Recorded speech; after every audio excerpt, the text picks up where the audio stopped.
Значить, що нам каже президент України Володимир Зеленський, що Росія має 5 сценаріїв, як розширити війну через північ України.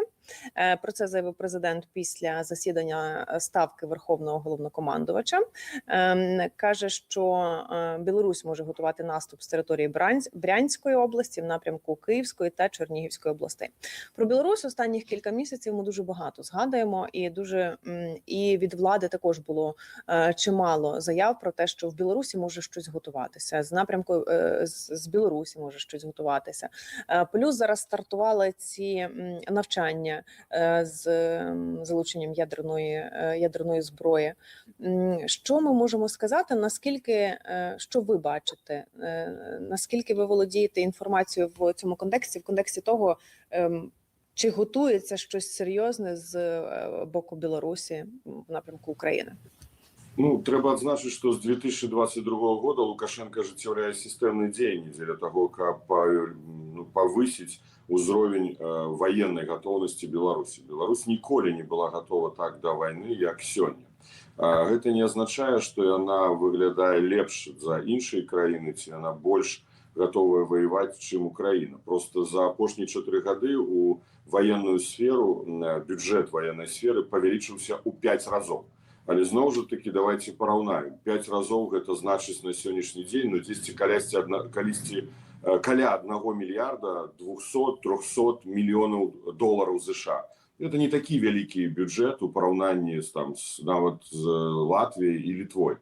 Але ўсё ж такі адбыліся і змены ў заканадаўстве, якія, па-першае, пазбавілі Беларусь нейтральнага статусу і далі магчымасць, гэта прапісана ў ваеннай дактрыны, наносіць папераджальныя удары па тэрыторыі суседніх краін. І там ёсць 3 прычыны.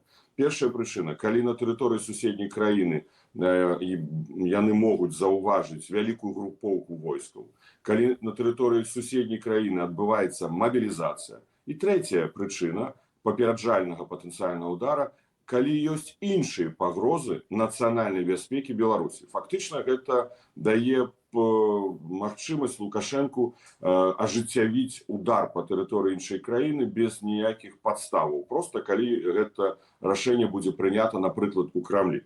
Таксама адбываецца даволі значная закупка новых узораў узбраення. Толькі ў 2024 годзе іх было набыта 4600 адзінак.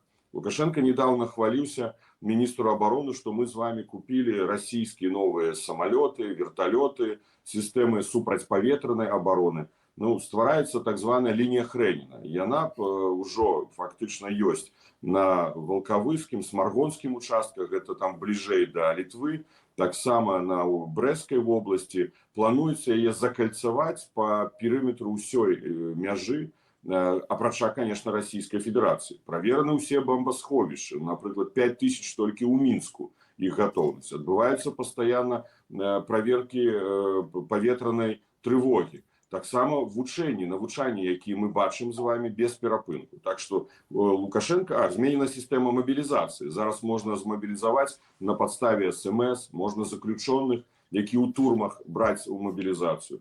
І ўсё, Лукашенко таксама дабаўляе да гэта такую военную рыторыку. Ну, пачынаючы з 1 красавіка, калі ён сказаў начальніку генеральнага штабу ўзброеных сіл Беларусі Павлу Муравейка: «Павел, мы рыхтуемся да вайны». І якраз таки казаў пра тое, што гэта вайна можа быць у выглядзе дыверсійна-разведвательных груп на тэрыторыі Беларусі.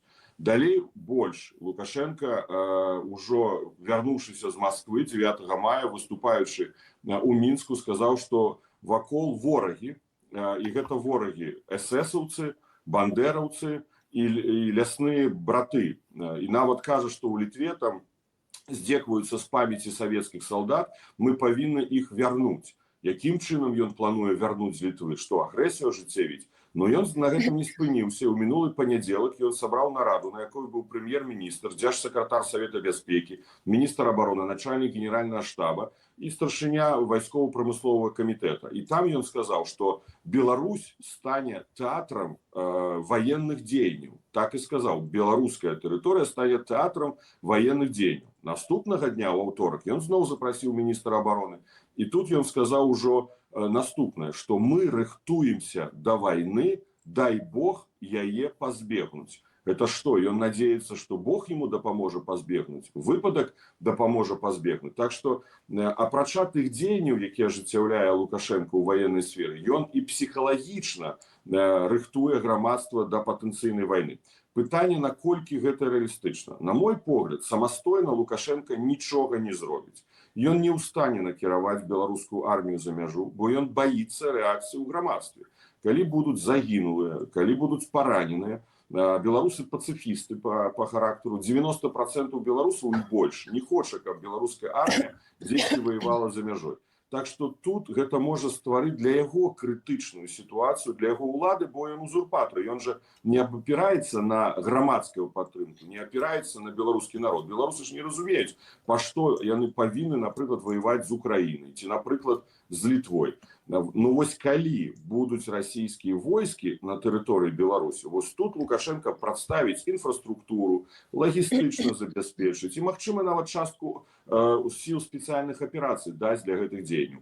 Пакуль мы з вами не бачым расійскай арміі на тэрыторыі Беларусі, я думаю, што мы павінны проста уважліва сачыць за развіццём падзей.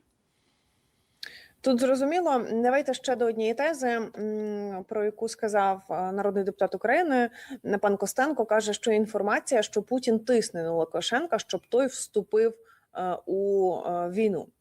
Каже, що режим Білорусі для нас є ворожим, ну, очевидно, диктатор Лукашенко, тому що цей режим дозволив Путіну використати свою територію для повномасштабного вторгнення.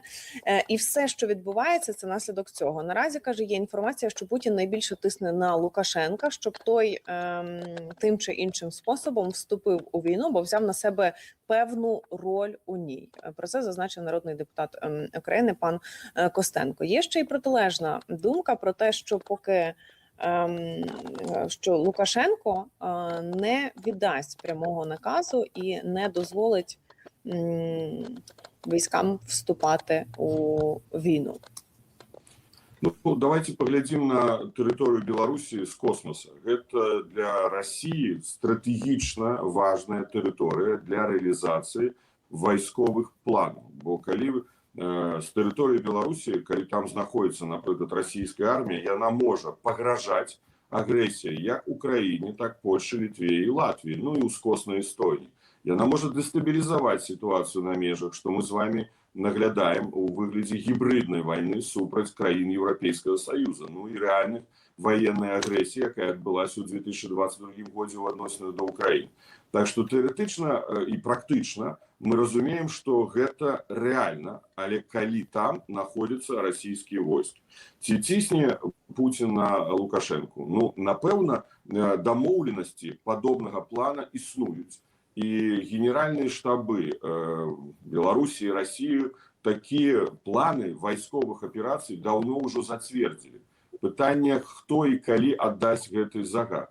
Коли у России отбудется мобилизация додатковых сил, и коли эта мобилизация будет достаткова, каб частку из них перакинуть на территорию Беларуси, вот тогда эта погроза у некалькі разов павялічваецца. Лукашенко, я яшчэ раз паўтару, не аддасць загад накіраваць сваю армію у адносінах да іншай краіны. Ну, тэарэтычна, што можна разглядаць, гэта абстрэл памежных тэрыторый. Але Лукашенко таксама на гэта не пойдзе, бо Украіна ўжо некалькі разоў яго папярэдзіла, што калі ён паспрабуе дапамагаць Расіі больш актыўна у агрэсіі супраць Украіны, то прилететь у ответ. Ваш командующий беспилотными войсками Мадяр фактично сказал, что главной метой отказу на подобные деяния Лукашенко будет сам Лукашенко.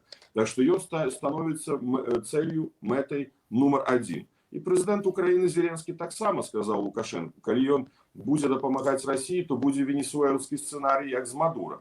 Так что Лукашенко вельми боится за себя. З одного боку, за свое жыццё, з другого боку разумее, што калі ён накіруе армію, то гэта можа справакаваць дэстабілізацыю ў грамадстве. Конечно, беларусы сёння жывуць, як кажуць, пад плінтусам, да, дэматывацыя, бо таталітарны рэжым, кожны дзень новыя прысуды па палітычных пытаннях, шмат палітзняволеных. Але калі ўжо пачнуць накіроўваць родных і блізкіх на вайну і будуць смерці, вось тут я бы прагназаваў, што грамадства спакойна на гэта глядзець не будзе. І Лукашенко таксама разумее сваю падтрымку ў грамадстве. Сацыялогія, я думаю, хутчэй дасць ему максимум 15, 20, 25% падтрымкі, не больш. Так што беларусы, напэўна, не падтрымліваюць ні яго знешнюю палітыку, ну яшчэ раз, тым больш агрэсію супраць суседніх дзяржаў.